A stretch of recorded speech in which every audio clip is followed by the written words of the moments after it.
Xotining namuncha ko'p cho'miladi. Ermakka cho'miladimi? Endi terlaydi, cho'miladi. Qadamini o'ylab qolsin, o'zi yoqmay turibdi. Yo'q qilib yuboraman.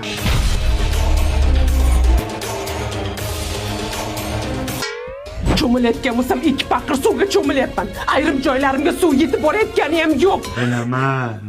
Menga qarang, yo meni tanlang, yo onangizni.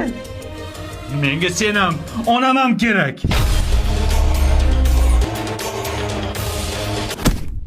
O'g'lim, sen akangga o'xshab xotin qilib bo'lma. Akang onasidan kechib xotinini tanladi.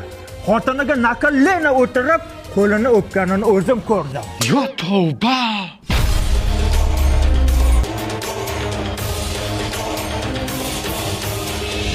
Menga qarang. Akangiz xotin quli bo'lsa zo'r-ku. Zo'r. Undan ko'ra lalaymasdan tezroq uyinamizga oling.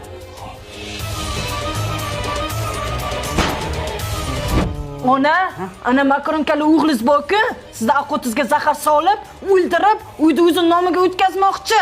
Ana yangacham aytib eshitdim. Voy noshukurlar-ey. Men ana katta ho'kizi bolasiga ertalabdan kechgacha qarayman. Tuvagini to'kaman, po'qini yuvaman. Menga bo'lgan rahmati shumi? Kerak bo'lsa bolasiga o'zi qarasin.